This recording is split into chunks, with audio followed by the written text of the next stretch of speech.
Hey there, guys. I know it's been sort of a little while since I've uploaded one of my own, so I've sort of personally uploaded a video of, myself. Unfortunately, or I guess fortunately, depending on how you look at it, I had the opportunity to spend about 5 weeks in the United States, so spending time with my partner and doing the touristy things just took up too much of my time to get a chance to upload content for you guys. I'll try and upload content once a week, maybe twice, provided time willing. And in the meantime, I'll try and get people from my locals to put some content up for me, just so that we get some more relevant content on the channel for you guys. You saw Andrew Lanew's Mermail deck profile a couple of days ago, and you'll see Christian's Prophecy deck as well. I think for the most part, the content that I get from locals, I'll be happy with, and it will just help increase some of the content for you guys to view. If you don't like the content that I put up, let me know, and I'll try and improve it, either my own or ones I get from locals. Just thumbs up the video if you like it. Thumbs down the video if you don't. If you're gonna give it a thumbs down, at least give me some feedback as to why. A thumbs down does nothing for me. I don't know where I can improve. And yeah, so I'll sort of just jump straight into the video now. I'm gonna sort of discuss some of the things you should keep in mind if you're heading to YCS Seattle this weekend.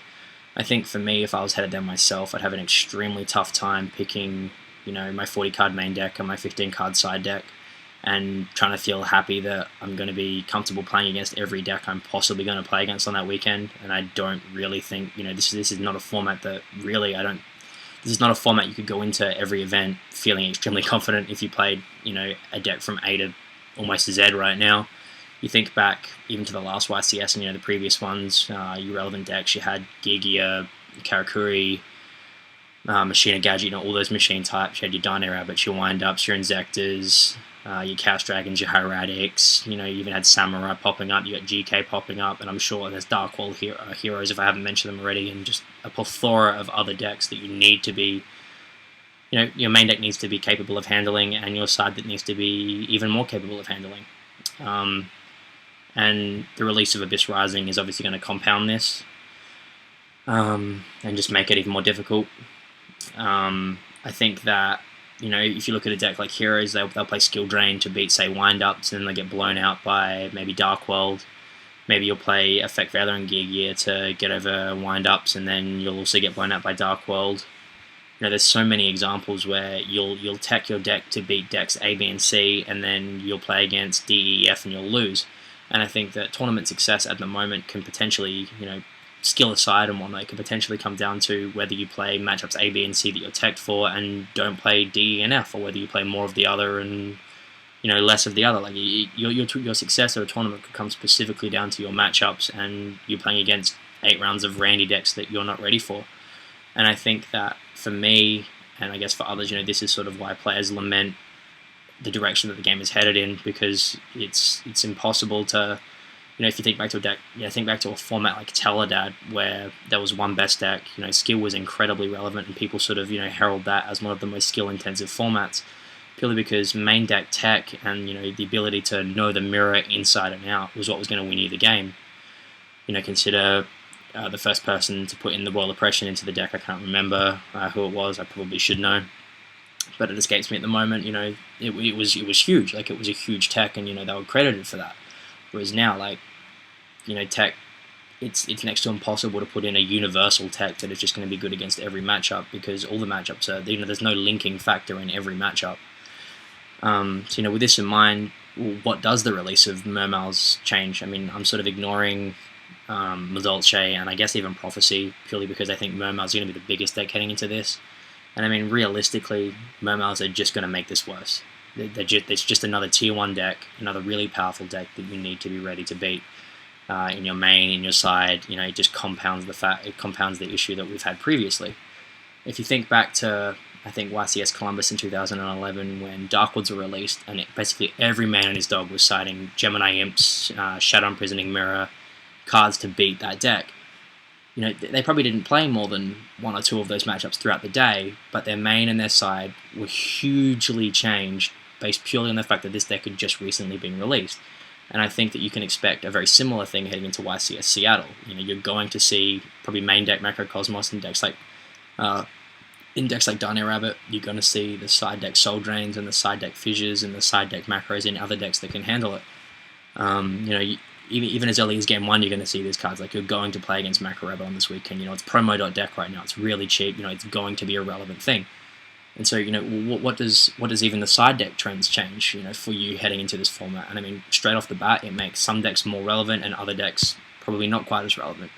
I guess the easiest example is Dino Rabbit. I mean, this got a huge boost. It's relatively unaffected by macro. It can main it. It can build its deck to be unaffected by it game 1. You can build the side deck around it game 2 and 3, and you can protect it. You can lock out a field with Lagia, protect it with macro. You can lock out effects with Dolka. Guiba can run over a lot of the turn 1 Mermail plays. So yeah, I think Dino Rabbit's gotten quite a big boost heading into this event. That's not to say it wasn't playable before now. I mean, I think Botang topped with it recently, but it's certainly a lot stronger heading into this event, I believe, than it has been. To a much lesser extent. I mean, you have other decks that are just capable of maining Fissure, protecting it. I mean, I guess you could go as far as extending it to Samurai. Obviously, they still have the inherent inconsistency issue of Samurai, but I'm sure across the weekend you'll probably see people sitting there with a depressed look on their face as their opponent goes Gateway, Uniteds, and combos out and makes Xian Shockmaster with a Fissure, a la Junior Dawson at the YCS, in the YCS final, I believe it was even. So yeah, like I think that decks like this, especially Dino Rabbit, are going to be much bigger coming into this event, especially because they are so cheap to run. And then sort of on the opposite side of that, you've got decks that I feel you shouldn't be running heading into this event. I mean, I wouldn't go into this event running Dark Lord, for example. Like, you're going to play against Macrocosmos. You're going to see Soul Drain, and you're going to see Dimensional Fissure. You'll see him game 1, and you'll see him all the way through game 2 and 3. You already have inconsistency issues of Dark Lord themselves. I wouldn't want to couple this with the fact that I know everybody is going to be side decking specific cards for Mermail, and that also they're going to double up in matchups, in my matchup. Think back to, like I said, YCS Columbus. Dark Lord got absolutely annihilated because the side deck was so big for them, and I think it's a byproduct of Mermail that the side deck is going to be huge for Dark Lord yet again. And this is sort of extends to Inzektors. Macrocosmos is going to slaughter your deck.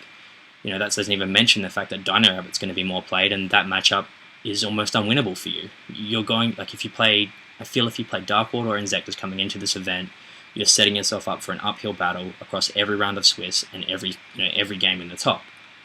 And then just the fact that decks are going to be using Macrocosmos as early as game 1 changes even more. I mean, you look at hand traps. Maxx and Effect Veiler are pretty much useless against a face-up Macrocosmos. If your opponent has an Evolzar and a Macro and you're staring at hand traps in your hand, you're pretty much in an unwinnable position. So, does this mean that you should take hand traps out of your deck completely? And, well, it kind of sort of depends. I mean, you take them out completely, maybe you have a better matchup against Macro Rabbit and a better matchup against Dark Worlds, but you have a weaker matchup against Wind-Ups because they can make a first-turn Shockmaster and just lock you out of the game. I mean, it's here that we sort of get a circular format in that you'll tech one way and lose another way, or you'll tech that way and lose the other way. You never, it sounds fun, right? Like, this is the fun format that we have. And this is a problem with diversity, and I'll try and probably do sort of a more in-depth video on it at a later date, whether diversity is good for the game and whatnot. But as it stands, this is what we have to deal with. So I think for me personally, I'd be going into this event wanting a deck that's going to beat Mermail because it's going to be a relevant matchup, and also something that can probably either main or play around Macrocosmos and doesn't necessarily need hand traps. And I think for me, I'd probably be a bandwagoner and have to jump on Dino Rabbit. Dolka is your Effect Veiler, so you can play it under your macro. Lagia is, your Dark Bribe or your Solemn Judgment or your Starlight Road for your Dimensional Fissure or your Macrocosmos. I just feel that, I feel that Guiba is somewhat more relevant. It's still still gonna have to deal with the Thunder Kings and the Giga Yamas and whatnot throughout the day, but I feel that it's got a bit more usefulness, and you obviously, I think you still need to run it just for the extra dinosaur you can summon. Yeah, I think Dino Rabbit would be my pick, specifically because it's going to have strong game 1 matchups against a wide variety of the field. Mermail, if you're playing the macro version, obviously Mermail, Dark World, even GK. Dino Rabbit's not an amazing matchup for GK, depending. Dolka just kills the deck as long as you have the protection for the back row, and macro can shut down your recruiters and your commandants. And you know, even doubles up in sort of randy matchups like sabers that you might play across the day. Probably, you know, the Dolce and those sorts of things. Like it's going to do a bit more for you in a lot of matchups, and I feel that this gives you the best chance to win. Yeah, just because you're essentially main decking a side deck for a lot of the meta with the ability to protect it. So I don't know personally how I would run it. I think I'd probably be. I think you definitely need to run something in the main deck for the mirror, because that's going to be extremely relevant and probably one of your worst matchups. If they go first and you're looking at, you know, macro and a dinosaur, and, you know, a normal dinosaur, and they've got any Volzar, you're in trouble. So you might want to run Snowman Eaters that aren't going to be as useful in say your Mermail matchup, because you're already going to have a strong, you know, Mermail matchup again with Macrocosmos and that sort of thing. So yeah, I think that the issue with the release of Mermails is not just that it's another deck that you need to look out for, it's that you're going to have this flow-on effect between a side deck and a main deck. You know, you're going to have these residual just effects that drop down, all the way through the format and all the way through which decks are playable, which decks aren't, what cards are good in the main deck, what cards aren't. I mean, I think that for me, I wouldn't be running hand traps in the main deck coming into this.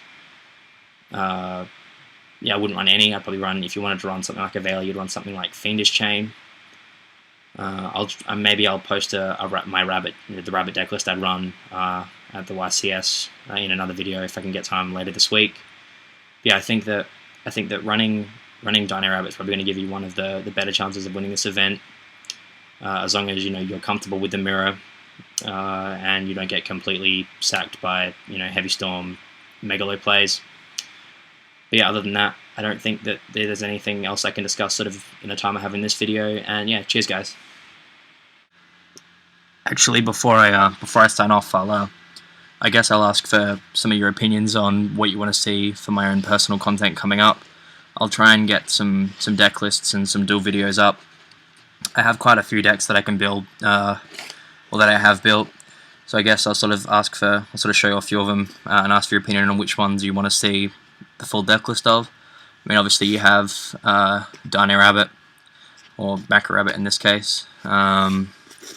I can, you know, I guess I could do something on Agents if you guys want to see that. Christian's uploaded his Prophecy build, but I think that mine is a lot, you know, much different to his. So I can do something on Prophecy if you want. If you want to sort of head into some of the more tier 2 stuff, I could do Watts. I can update GK. This is the deck that I play the most. I've still played it this format. The list that I have now is much different to the one that I uploaded a couple of months ago. And you know, I even have, I guess, I could do something on X-Sabers or Heroes if you guys want to see that. One deck list I will be doing for sure is on Malefics to complement an article that I wrote for Alter Reality Games. I'll post a link to the article in the description of this video if you guys want to read that. You know, if you want to follow me there as well as here, I'd appreciate it. Just give me your feedback on whichever website is easiest for you. I'll try and sort of do an article to complement each theory video on Alter Reality Games. So I'll have a bit more detail in the article, obviously. So if you'd rather read, then yeah, you can head over there and read that as well. Alright, just let me know in the comments what you sort of want to see, and I'll try and get to it. Cheers, guys.